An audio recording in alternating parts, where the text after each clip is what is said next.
No início, quando os céus foram criados, havia uma harmonia perfeita. O Criador, em sua infinita sabedoria, formou os anjos, seres poderosos e luminosos, para servi-lo e adorar a sua glória. Entre esses anjos, um se destacava: Lúcifer. Ele não era apenas um anjo comum, mas o mais perfeito entre todos, o líder dos anjos. Lúcifer, cujo nome significa portador de luz, foi criado com uma beleza inigualável. Seu corpo resplandecia como o sol ao meio-dia. Seus olhos brilhavam como estrelas, e suas asas eram feitas de puro cristal, refletindo toda a luz celestial. Ele possuía um intelecto profundo, uma sabedoria incomparável e uma voz capaz de encher os céus com cânticos de adoração. Ele não só servia a Deus, mas também irradiava a glória de seu Criador. Em Ezequiel 28, 12 e 15, vemos uma descrição dessa perfeição. Tu eras o modelo da perfeição, cheio de sabedoria e de perfeita beleza. Estavas no Éden, jardim de Deus. Toda pedra preciosa era tua cobertura. Tu eras querubim da guarda, ungido para proteger. Eu te estabeleci no Monte Santo de Deus. Lúcifer estava no ápice de sua criação, e sua beleza não tinha igual. Ele era o governante de todos os anjos, o líder supremo das hostes celestiais. Sua posição era elevada, sua autoridade inquestionável. No entanto, mesmo sendo tão perfeito, algo em seu coração começou a se corromper. Ele foi criado para refletir a glória de Deus, mas logo ele começaria a desejar a glória para si mesmo. Com o tempo, a perfeição de Lúcifer começou a despertar um sentimento que ele nunca havia experimentado: o orgulho. Ele olhava para sua beleza, poder e influência, e começava a se questionar sobre o que significava ser superior a tudo o que existia. Não mais satisfeito em ser o mais belo e o mais inteligente, Lúcifer começou a desejar algo maior.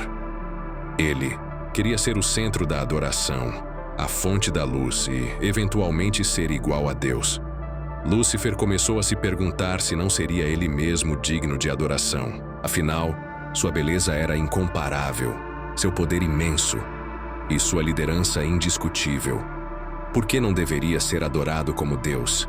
Ele acreditava que sua perfeição o tornava capaz de governar os céus, de se igualar ao Criador. Ele não se contentava mais em servir, mas em ser servido. Isaías 14, 13 e 14 revela as palavras de Lúcifer, refletindo seu desejo crescente de supremacia. Tu dizias no teu coração: eu subirei ao céu, acima das estrelas de Deus exaltarei o meu trono. Serei semelhante ao Altíssimo. Essas palavras não surgiram de um único pensamento. Elas foram alimentadas pelo desejo de se tornar maior do que o Criador, de ser igual a Ele, até mesmo superior. O orgulho começou a consumir Lúcifer, e sua vaidade se espalhou como uma doença, afetando até mesmo a maneira como ele via a criação de Deus. Lúcifer, que antes irradiava a luz de Deus, agora começava a desejar a glória que pertencia somente a Deus. Ele desejava ser adorado, não mais como um servo, mas como o soberano do universo. O orgulho de Lúcifer não ficou restrito a seus próprios pensamentos. Ele começou a buscar apoio entre os outros anjos, semeando em seus corações a mesma ideia. Por que devemos seguir um líder que não é igual a nós? Não somos todos feitos à imagem e semelhança de Deus? Por que não governamos os céus juntos? Lúcifer, com sua eloquência e influência, seduziu muitos anjos, fazendo-os questionar a soberania de Deus. Ele os convenceu de que Deus estava retendo o poder e a autoridade dos anjos, que não precisavam mais ser subordinados ao Criador. O desejo de poder, de liberdade e de supremacia tomou conta de muitos anjos, que começaram a seguir Lúcifer, acreditando que ele os lideraria em uma revolução cósmica. Em Apocalipse 12:4, vemos a descrição dessa rebelião. E a sua cauda arrastava a terça parte das estrelas do céu e lançou-as sobre a terra. Essa metáfora das estrelas refere-se aos anjos que seguiram Lúcifer, os quais caíram junto com ele. O exército celestial rebelde era composto por seres criados para servir, mas que agora se rebelavam contra o Criador. Esse ato de rebelião não foi apenas uma afronta ao poder de Deus, mas também uma destruição da ordem estabelecida, uma tentativa de subverter o plano divino. Com 1/3 dos anjos agora ao seu lado, Lúcifer estava pronto para desafiar o próprio Deus. A guerra celestial estava prestes a começar. A guerra celestial finalmente se deu. Lúcifer e seus seguidores levantaram-se contra o trono de Deus, desafiando sua autoridade. A batalha não foi uma luta física, mas uma luta espiritual, uma guerra de vontades, onde o orgulho de Lúcifer colidiu diretamente com a soberania de Deus. Ele queria tomar o lugar de Deus, e isso foi a causa da sua destruição. O momento culminante dessa rebelião é descrito em Apocalipse 12, 7 e 9. Houve, pois, uma batalha no céu. Miguel e seus anjos batalhavam contra o dragão, e não prevaleceram, nem mais o seu lugar se achou no céu. Miguel, o arcanjo, liderou as hostes celestiais fiéis a Deus. Ele e seus anjos enfrentaram Lúcifer e seus seguidores em uma batalha sem precedentes. A luta não foi por armas, mas por corações e mentes. Uma guerra de ideais e de autoridade. Mas a soberania de Deus prevaleceu, e Lúcifer e seus anjos foram derrotados. Deus, em sua infinita sabedoria e poder, não demorou a pôr fim à rebelião. Ele não toleraria a insubordinação de um ser tão poderoso como Lúcifer, que havia sido criado para ser um ministro da sua glória, mas que agora se tornava o principal adversário da luz. Como resultado, Lúcifer foi expulso do céu, juntamente com os anjos que o seguiram, e seu lugar não mais existiu no reino celestial. A derrota de Lúcifer e seus seguidores foi inevitável. Deus, em sua justiça infinita, não poderia permitir que a rebelião prosperasse. Os anjos que se opuseram a ele, guiados pelo orgulho de Lúcifer, foram expulsos do céu de forma definitiva. O céu, que antes estava repleto de harmonia, agora estava marcado pela queda de 1/3 dos anjos. Em Apocalipse 12, 9, a Bíblia nos relata: "E o grande dragão foi lançado fora, a antiga serpente, chamada o Diabo e Satanás, o qual engana todo o mundo. Ele foi lançado na terra e os seus anjos foram lançados com ele." A expulsão não foi uma simples derrota militar, foi uma condenação eterna, uma separação irreversível da presença de Deus. A queda de Lúcifer não foi apenas uma perda de status, foi a destruição de um ser que havia sido criado com grande beleza e perfeição. Ele foi lançado do céu, assim como os anjos que o seguiram, para um destino sombrio. O vazio que tomou conta de seu ser refletiu em todo o universo. A criação de Deus, antes perfeita e luminosa, agora parecia marcada por um grande abismo. A guerra espiritual entre luz e trevas havia começado, e as consequências dessa batalha seriam sentidas por todas as gerações futuras. Após a expulsão do céu, Lúcifer e os anjos que o seguiram não encontraram um lugar de descanso. O plano de Deus para o universo não permitia que eles permanecessem em qualquer parte do reino celestial. A Terra, ainda em seu estágio primitivo, seria o novo campo de batalha, onde a luta entre luz e trevas tomaria forma concreta. Quando caíram, os anjos rebeldes, agora conhecidos como demônios, trouxeram consigo uma escuridão que ainda hoje permeia a terra. Lúcifer, agora conhecido como Satanás, encontrou na terra um local onde poderia continuar sua revolta contra Deus, mas com um novo objetivo: corromper a criação de Deus e afastar os homens da verdade e da luz. Em Gênesis 3, 1, 5, vemos a primeira interação de Satanás com a humanidade, quando ele toma a forma de uma serpente para enganar Eva no jardim do Éden. Ele questiona a bondade de Deus e coloca a dúvida no coração de Eva, dizendo: "Certamente Deus disse, não comereis de toda a árvore do jardim?" Mas Deus sabe que no dia em que dele comerdes, se abrirão os vossos olhos, e sereis como Deus, sabendo o bem e o mal. Este foi o primeiro passo de Satanás em sua missão de afastar a humanidade de Deus.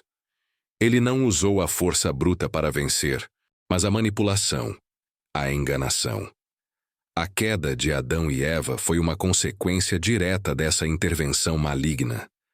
Satanás estabeleceu seu domínio na terra, mas seu reino era marcado pela decadência e pela destruição. Ele não construiu um império de beleza ou harmonia. Ao contrário, ele espalhou a corrupção por onde passava, e tudo o que tocava começava a murchar e apodrecer.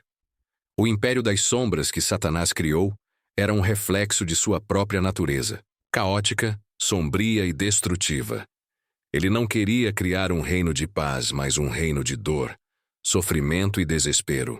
Seu objetivo era corromper a criação de Deus e levar a humanidade à destruição, afastando-os do Criador e criando um mundo de engano. Em 2 Coríntios 4:4, Paulo descreve a influência de Satanás sobre o mundo, nos quais o Deus deste século cegou o entendimento dos incrédulos, para que lhes não resplandeça a luz do Evangelho da glória de Cristo, o qual é a imagem de Deus. A cegueira espiritual que Satanás causou nas pessoas ao longo da história é um reflexo de seu império, das sombras. Ele tenta apagar a luz da verdade de Deus, levando as pessoas a seguir seus próprios caminhos e se afastarem da verdade revelada. Embora a queda de Lúcifer tenha sido devastadora e seu império de trevas tenha causado grande sofrimento, Deus não deixou o homem à mercê da escuridão. Em meio ao caos, Deus fez uma promessa de redenção. Um Salvador viria para restaurar a luz e vencer as trevas. Desde o momento da queda no Éden, quando Deus declarou que a semente da mulher pisaria na cabeça da serpente, Gênesis 3:15, um plano de salvação estava sendo traçado. Jesus Cristo, o Filho de Deus, viria ao mundo para destruir as obras do diabo, trazer a salvação aos que estavam perdidos e restaurar a criação. Esse plano, embora ainda não totalmente revelado, começou a tomar forma, e a luz começaria a brilhar novamente sobre a terra, dissipando as sombras e trazendo esperança ao mundo. A primeira intervenção de Satanás na história da humanidade, quando ele enganou Eva, não foi apenas um incidente isolado. Foi o ponto de partida para a realização de um plano maligno de longo prazo. Ao semear a dúvida no coração de Eva, Satanás não apenas corrompeu a humanidade, mas também iniciou a luta pelo domínio sobre o coração humano. No entanto, essa primeira vitória de Satanás foi apenas temporária. Deus, em sua infinita sabedoria e misericórdia, anunciou um plano de salvação logo após a queda.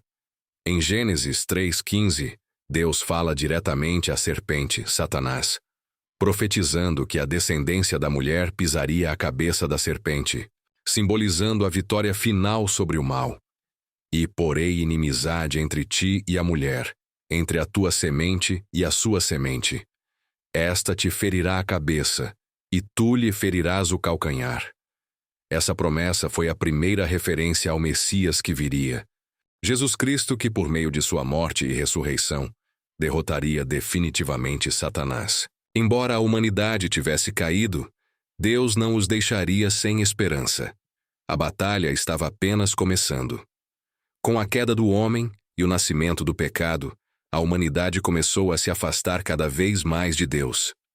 A história das civilizações, humanas muitas vezes marcada pela arrogância e pelo orgulho, reflete a busca constante pelo poder e pelo controle. A cidade de Babilônia, com seu famoso zigurate, tornou-se um símbolo dessa busca desenfreada por domínio. Em Gênesis 11:4, os habitantes de Babilônia disseram, vamos construir para nós uma cidade e uma torre, cujo topo chegue até os céus, e tornemos famoso o nosso nome, para que não sejamos espalhados sobre a face de toda a terra. O orgulho de Babilônia representava a tentativa da humanidade de desafiar a ordem divina. No entanto, Deus não permitiu que os seres humanos alcançassem seu objetivo de se elevar acima de sua autoridade. Em um momento de grande sabedoria, Deus confundiu suas línguas, fazendo com que os povos se espalhassem pela face da terra, cumprindo assim sua promessa de encher a terra com a humanidade. Babilônia, com sua tentativa de rivalizar com o poder de Deus, é uma das primeiras grandes manifestações do mal espiritual na terra, instigada por Satanás. Sua queda, como a de Lúcifer, serve como um aviso de que nenhum império de orgulho e arrogância pode prevalecer contra o poder de Deus. Capítulo 11. O poder da cruz, cenário visual. O Calvário se ergue, com a cruz de Jesus no centro. A escuridão se espalha pelo céu, mas um raio de luz ilumina a figura de Cristo, crucificado. Ao redor da cruz, os céus parecem estremecer e a terra treme. O rosto de Satanás é visto em fúria, enquanto a vitória de Cristo se concretiza. O plano de redenção de Deus, prometido desde o Jardim do Éden, se concretizou em Jesus Cristo. A vitória final sobre Satanás e suas forças do mal seria alcançada através da cruz. O apóstolo Paulo, em Colossenses 2,15, descreve essa vitória de forma poderosa. Despojando os principados e as potestades, os expôs publicamente, triunfando sobre eles na cruz. Quando Jesus morreu na cruz, ele não apenas sofreu pela humanidade, mas também derrotou Satanás de uma maneira definitiva. O ato de Jesus na cruz foi a culminação do plano de Deus para destruir as obras do diabo, a maldição do pecado e a morte eterna. O véu do templo foi rasgado, simbolizando o acesso direto à presença de Deus para todos que se arrependessem e creem em Cristo. A morte de Jesus, embora aparentemente uma derrota, foi, na verdade, a maior vitória já alcançada na história. Ao ressuscitar, Jesus derrotou a morte e abriu o caminho para que os seres humanos recebessem o perdão de seus pecados e a vida eterna. No fim de todas as coisas, a vitória de Cristo será completamente revelada. Satanás e seus seguidores serão lançados no lago de fogo, e Deus fará novas todas as coisas. O apóstolo João, em Apocalipse 20:10, descreve o destino de Satanás. E o diabo, que os enganava, foi lançado no lago de fogo e enxofre, onde também estavam a besta e o falso profeta, e serão atormentados dia e noite para todo o sempre. A história de Lúcifer, desde sua queda até sua derrota final, é uma história de justiça divina e de vitória sobre o mal. Embora ele tenha tentado destruir a criação de Deus, a verdade é que Deus, em seu poder infinito, sempre teve o controle. O mal pode durar por um tempo, mas no final, a luz de Cristo prevalecerá sobre as trevas para sempre. Depois de milênios de luta e resistência, a vitória final de Cristo sobre o mal se consumou. Quando ele ressuscitou dos mortos, ele não só derrotou a morte e o pecado, mas também selou o destino de Satanás e seus anjos caídos. A guerra espiritual que havia começado no céu com a rebelião de Lúcifer foi, no fim, vencida pela cruz. Jesus, o Cordeiro de Deus, restaurou a comunhão perdida no Éden. Por meio de sua morte e ressurreição, ele não apenas trouxe a salvação à humanidade, mas também derrotou de forma definitiva as forças das trevas. O diabo, que tanto lutou para afastar o homem de Deus, agora enfrenta sua condenação eterna. Apocalipse 21:1-4 descreve o fim de todas as coisas e o início de uma nova era. Vi novo céu e nova terra, porque o primeiro céu e a primeira terra passaram, e o mar já não existe. E eu, João, vi a santa cidade, a nova Jerusalém que descia do céu, de Deus, ataviada como uma esposa adornada para o seu marido. E ouvi grande voz do céu que dizia: Eis aqui o tabernáculo de Deus com os homens. Ele habitará com eles, e eles serão o seu povo, e o mesmo Deus estará com eles e será o seu Deus. E Deus limpará de seus olhos toda lágrima, e não haverá mais morte, nem pranto, nem clamor, nem dor, porque já as primeiras coisas são passadas. A queda de Satanás e seus seguidores culminará na prisão eterna no lago de fogo, onde o mal não terá mais poder. A criação será completamente restaurada, e os redimidos, aqueles que aceitaram o sacrifício de Cristo, viverão para sempre na presença de Deus. Com a derrota final de Satanás, a eternidade se abre para os filhos de Deus. A humanidade, restaurada ao seu propósito original, viverá em perfeita comunhão com o Criador. As antigas aflições e as guerras espirituais ficaram para trás. Agora os redimidos, aqueles que foram purificados pelo sangue de Cristo, experimentarão a verdadeira paz, a verdadeira alegria e a verdadeira vida. A eternidade será marcada pela adoração a Deus, pela comunhão perfeita com o Criador e pela celebração contínua da vitória de Cristo. O pecado e a morte, as maiores tragédias da história humana, terão sido erradicados. O mal que tentou enganar e destruir a criação de Deus terá sido derrotado para sempre. Em Apocalipse 22, 3, 5, a promessa de Deus para seus filhos é clara. E não haverá mais maldição, mas o trono de Deus e do Cordeiro estarão nela, e os seus servos o servirão. E verão a sua face, e o seu nome estará nas suas testas. E não haverá mais noite, e não necessitarão de lâmpada, nem de luz do sol, porque o Senhor Deus os iluminará, e reinarão para todo o sempre. A criação será restaurada em sua plenitude, e os seres humanos, finalmente redimidos, viverão para sempre em um mundo perfeito, sem o sofrimento que caracterizou a antiga terra. O amor de Deus será a luz que guiará todos os redimidos para a eternidade gloriosa que Ele preparou para aqueles que o amam. A história de Lúcifer, desde sua criação até sua queda e derrota final, é uma história que reflete a grande luta entre o bem e o mal, entre a luz e as trevas. No entanto, essa história também é uma história de redenção. A luta espiritual que começou no céu não teve um final trágico, mas sim um triunfo glorioso de Cristo, que por meio de sua morte e ressurreição, venceu o mal e trouxe de volta o que estava perdido. Satanás e seus seguidores tentaram destruir a criação de Deus, mas no fim, a criação será restaurada e Deus será glorificado por toda a eternidade. Aqueles que escolheram seguir a Cristo, aceitar seu sacrifício e viver de acordo com sua vontade, irão desfrutar de um relacionamento eterno com Deus na Nova Jerusalém. A vitória de Cristo é definitiva. O mal, o pecado e a morte já foram derrotados. A história de Lúcifer, embora trágica, é a história de uma tentativa falha de abalar os planos soberanos de Deus. E no fim, a luz prevalece, a justiça de Deus se revela, e a criação será restaurada à perfeição para sempre. Fim.